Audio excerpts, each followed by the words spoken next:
ಎಲ್ಲರಿಗೂ ನಮಸ್ಕಾರ ಸ್ನೇಹಿತರೆ, ವೆಲ್ಕಮ್ ಟು ಮೈ ಚಾನಲ್ ಸಂತೃಪ್ತಿ ಕಿಚನ್ಗೆ. ನಾನು ಪ್ರಿಯಾಂಕಾ. ಇವತ್ತು ನಾನು ನಿಮಗೆ ಸಮೋಸ ಮಾಡೋದು ಹೇಗಂತ ಹೇಳ್ಕೊಡ್ತಾ ಇದ್ದೀನಿ. ಹಾಗಾದರೆ ಬನ್ನಿ ಸಮೋಸವನ್ನು ಮಾಡಲಿಕ್ಕೆ ಹಿಟ್ಟನ್ನು ಕಲಿಸ್ಕೊಳ್ಳೋಣ.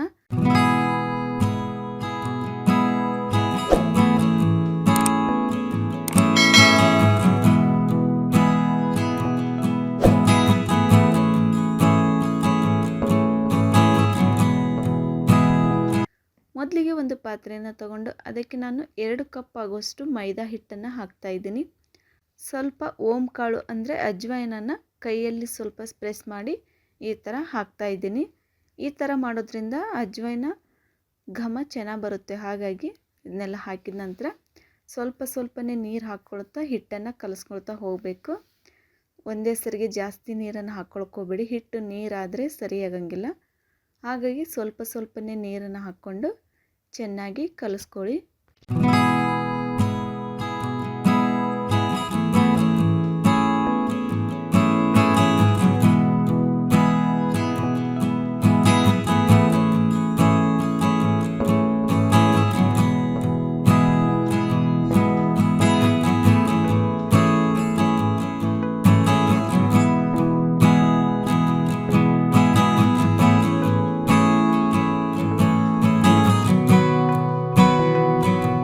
ನಂತರ 1 ಚಮಚಷ್ಟು ತುಪ್ಪನ ಸೇರಿಸ್ಕೊಂಡು ಚೆನ್ನಾಗಿ ಹಿಟ್ಟನ್ನು ನಾದ್ಕೋಬೇಕು.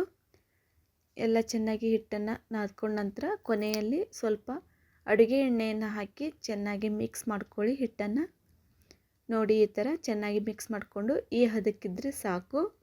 ಸಮೋಸವನ್ನು ಮಾಡಲಿಕ್ಕೆ ಈ ಹಿಟ್ಟು ಸರಿಯಾಗಿದೆ. ಹಿಟ್ಟನ್ನು ಕಲಸಿದ ನಂತರ ಅರ್ಧ ಗಂಟೆ ಹಿಟ್ಟನ್ನು ನೆನೆಯಲು ಬಿಡಬೇಕು. ಹಿಟ್ಟು ನೆನೆಯೋಷ್ಟರಲ್ಲಿ ಸಮೋಸ ಒಳಗಡೆ ತುಂಬಲಿಕ್ಕೆ ನಾವು ಪಲ್ಯವನ್ನು ರೆಡಿ ಮಾಡ್ಕೊಳ್ಳೋಣ. ಮೊದಲಿಗೆ ಗ್ಯಾಸ್ ಆನ್ ಮಾಡಿ ಒಂದು ಬಳ್ಳಿಯನ್ನಿಟ್ಟು 2 ಟೇಬಲ್ ಸ್ಪೂನಷ್ಟು ಅಡುಗೆ ಎಣ್ಣೆನ ಹಾಕ್ಕೊಳ್ತಾ ಇದ್ದೀನಿ. ಎಣ್ಣೆ ಚೆನ್ನಾಗಿ ಬಿಸಿಯಾದ ನಂತರ 2 ಬೆಳ್ಳುಳ್ಳಿನ ಜಜ್ಜಿಟ್ಕೊಂಡಿದ್ದೆ, ಅದನ್ನು ಇವಾಗ ಹಾಕ್ತಾ ಇದ್ದೀನಿ. ನಂತರ ಸಣ್ಣದಾಗಿ ಹೆಚ್ಚಿರ್ತಕ್ಕಂಥ ಈರುಳ್ಳಿನ ಹಾಕ್ತಾ ಇದ್ದೀನಿ. ಈರುಳ್ಳಿನ ನಾವು ಹಸಿ ವಾಸನೆ ಹೋಗೋವರೆಗೂ ಚೆನ್ನಾಗಿ ಫ್ರೈ ಮಾಡ್ಕೋಬೇಕು.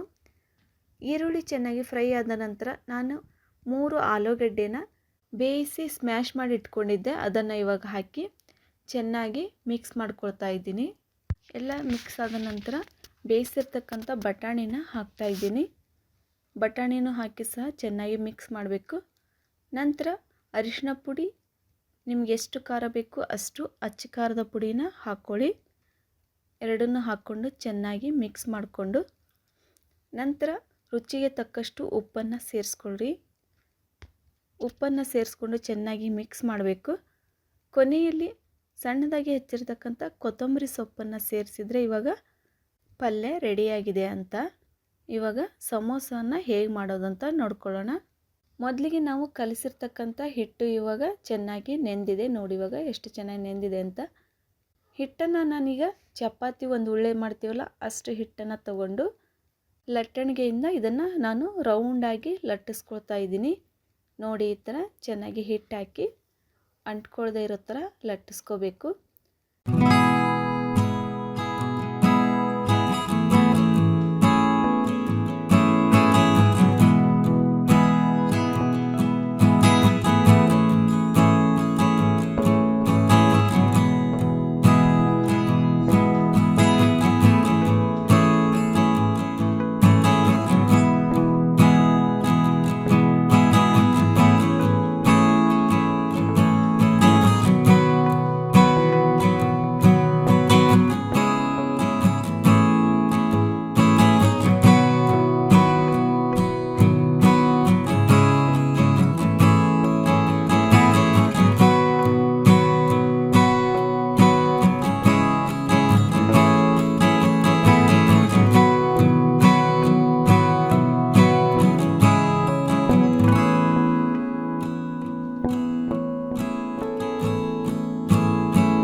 ನಂತರ 4 ಎಡ್ಜಲ್ಲಿ ಹೆಚ್ಚಾಗಿರ್ತಕ್ಕಂಥ ಹಿಟ್ಟನ್ನು ಕಟ್ ಮಾಡಿ ತೆಗಿಬೇಕು.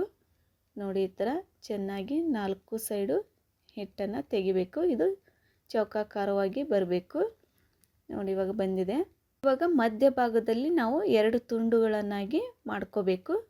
ನೋಡಿ ಇವಾಗ ನಾನು ಮಾಡ್ಕೊಳ್ತಾ ಇದ್ದೀನಿ. ಚಾಕುವಿನಿಂದ 2 ತುಂಡುಗಳನ್ನಾಗಿ ಮಾಡಿಕೊಂಡು ಇವಾಗ ಸಮೋಸ ಆಕಾರಕ್ಕೆ ನಾವು ಇದನ್ನು ಮಡಚ್ಕೋಬೇಕು. ನಾವು ಹಿಟ್ಟಿಗೆ ಅಂಟಿಸ್ಲಿಕ್ಕೆ ನಾವು ನೀರನ್ನು ಹಾಕಿದರೆ ಬೇಗ ಬಿಟ್ಕೊಳ್ಳೋ ಸಾಧ್ಯತೆ ಇರುತ್ತೆ. ಹಾಗಾಗಿ ನಾವು ಇಲ್ಲಿ ಸ್ವಲ್ಪ ನೀರಿಗೆ ಮೈದಾವನ್ನು ಸೇರಿಸಿ ಇಟ್ಕೊಂಡಿದ್ದೀವಿ. ಇದನ್ನು ಹಚ್ಚೋದ್ರಿಂದ ಎಲೆಗಳು ಬಿಟ್ಕೊಳ್ಳೋದಿಲ್ಲ. ಹಾಗಾಗಿ 2 ಕಟ್ ಮಾಡ್ಕೊಂಡಿದ್ವಲ್ಲ ಎಲೆಗಳನ್ನು, ಅದರಲ್ಲಿ ಒಂದನ್ನು ತಗೊಂಡು ನೋಡಿ ಇವಾಗ ತ್ರಿಕೋನ ಆಕಾರದಲ್ಲಿ ಬರಬೇಕು. ಆ ಥರ ನಾವು ಮಡಚಬೇಕು. ನೋಡಿ ಇಲ್ಲಿ ಒಂದು ಮೂಲೆಯನ್ನು ತಗೊಂಡು ಈ ಥರ ಹಾಕಿ ಅದ್ರ ಮೇಲ್ಗಡೆ ಸ್ವಲ್ಪ ಮೈದಾ ಹಿಟ್ಟನ್ನು ಕಲಿಸ್ಕೊಂಡು ಇಟ್ಕೊಂಡಿದ್ವಲ್ಲ ಅದನ್ನು ಇವಾಗ ಅಂಟಿಸ್ತಾ ಇದ್ದೀನಿ. ಅದನ್ನು ಹಚ್ಚಿ ಇನ್ನೊಂದು ಎಲೆಯನ್ನು ತೊಗೊಂಬಂದು ಇದಕ್ಕೆ ಅಂಟಿಸಿ ಮಧ್ಯಭಾಗದಲ್ಲಿ ನಾನಿವಾಗ ಪಲ್ಯವನ್ನು ತುಂಬ್ತಾ ಇದ್ದೀನಿ. ಪಲ್ಯನ ತುಂಬಿ ಆ ಎಡ್ಜ್ಗೂ ಸಹ ಮೈದಾ ಹಿಟ್ಟಿನ ಮಿಶ್ರಣವನ್ನು ಹಚ್ಚಿ ಚೆನ್ನಾಗಿ ಕ್ಲೋಸ್ ಮಾಡಬೇಕು. ಎಣ್ಣೆಯಲ್ಲಿ ಕರಿಯುವಾಗ ಅದು ಬಿಟ್ಕೋಬಾರ್ದು. ಆ ರೀತಿ ಚೆನ್ನಾಗಿ ಕ್ಲೋಸ್ ಮಾಡಬೇಕು. ಎಣ್ಣೆಲಿ ಬಿಟ್ಕೊಂಡ್ರೆ ಎಣ್ಣೆ ಎಲ್ಲ ಹಾಳಾಗುತ್ತೆ. ಹಾಗಾಗಿ ನೋಡಿ ಇದೇ ತರಹನೇ ಇನ್ನೊಂದು ಸಹ ಮಡಚಿ ತೋರಿಸ್ತಾ ಇದ್ದೀನಿ.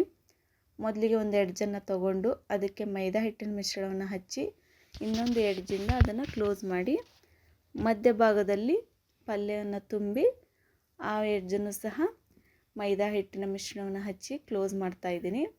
ನೋಡಿ ನಾನು ಇದೇ ತರಹನೇ ಎಲ್ಲ ಸಮೋಸನ ರೆಡಿ ಮಾಡ್ಕೊಂಡು ಇಟ್ಕೊಂಡಿದ್ದೀನಿ. ಇವಾಗ ಸಮೋಸವನ್ನು ಕರಿಲಿಕ್ಕೆ ಗ್ಯಾಸ್ ಆನ್ ಮಾಡಿ ಒಂದು ಬಾಳೆಹಣ್ಣಿಟ್ಟು ಸಮೋಸವನ್ನು ಕರಿಲಿಕ್ಕೆ ಎಷ್ಟು ಎಣ್ಣೆ ಬೇಕೋ ಅಷ್ಟು ಎಣ್ಣೆನ ಹಾಕ್ಕೊಳ್ಳಿ. ಎಣ್ಣೆ ಚೆನ್ನಾಗಿ ಬಿಸಿಯಾದ ನಂತರ ಒಂದೊಂದೇ ಸಮೋಸನ ಬಿಡ್ತಾ ಬನ್ನಿ. ನಿಮಗೆ ಬಳ್ಳಿಯಲ್ಲಿ ಎಷ್ಟು ಸಮೋಸ ಹಿಡಿಯುತ್ತೋ ಅಷ್ಟು ಸಮೋಸನ ಬಿಟ್ಟರೆ ಸಾಕು.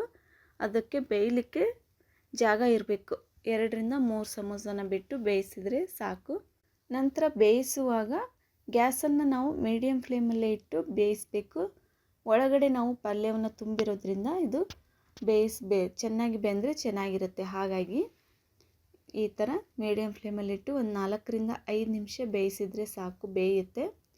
ನೋಡಿ ಇವಾಗ 2 ಸೈಡು ಚೆನ್ನಾಗಿ ಬೇಯ್ತಾ ಇದೆ. ನೋಡಿ ಇವಾಗ ಕಲರು ಸಹ ಬ್ರೌನ್ ಕಲರ್ ಬಂದಿದೆ. ನಿಮಗೆ ಗೊತ್ತಾಗಲಿಲ್ಲ ಅಂದರೆ ಗುಳ್ಳೆಗಳು ಬರ್ತಾ ಇರ್ತಾವಲ್ಲ ಕರಿಯುವಾಗ, ಅವು ಕಡಿಮೆ ಆಗ್ತಿದ್ದಾವೆ ಅಂದರೆ ಬೆಂದಿದ್ದಾವೆ ಅಂತ ಅರ್ಥ. ಆವಾಗಲೂ ಸಹ ತೆಗಿಬೋದು. ಇವಾಗ ಸಮೋಸ ಬೆಂದಿದ್ದಾವೆ. ಇದನ್ನು ನಾನು ಒಂದು ತಟ್ಟೆಗೆ ತೆಗೆದಿಟ್ಕೊಳ್ತಾ ಇದ್ದೀನಿ. ಮತ್ತೊಂದು ಸರಿ ಬಿಟ್ಟು ತೋರಿಸ್ತಾ ಇದ್ದೀನಿ. ನೋಡಿ 2 ಸೈಡು ಚೆನ್ನಾಗಿ ಬೇಯಿಸಿ ಒಂದು ತಟ್ಟೆಗೆ ತೆಗೆದಿಟ್ಕೊಳ್ತಾ ಇದ್ದೀನಿ. ಇದೇ ತರಹನೇ ಎಲ್ಲ ಸಮೋಸನೂ ಬೇಯಿಸಿ ಒಂದು ತಟ್ಟೆಗೆ ತೆಗೆದಿಟ್ಕೊಂಡಿದ್ದೀನಿ. ನೋಡಿ ಎಷ್ಟು ಚೆನ್ನಾಗಿ ಸಮೋಸ ಬಂದಿದ್ದಾವೆ ಅಂತ. ಸಮೋಸವನ್ನು ಟೊಮೆಟೊ ಸಾಸ್ ಜೊತೆ ತಿಂದರೆ ಇನ್ನೂ ಚೆನ್ನಾಗಿರುತ್ತೆ. ಹಾಗಾಗಿ ನೀವು ಮನೆಯಲ್ಲಿ ಈ ರೆಸಿಪಿನ ಟ್ರೈ ಮಾಡಿ ಹೇಗಿತ್ತು ಅಂತ ಕಮೆಂಟ್ ಬಾಕ್ಸಲ್ಲಿ ತಿಳಿಸಿ. Bye friends.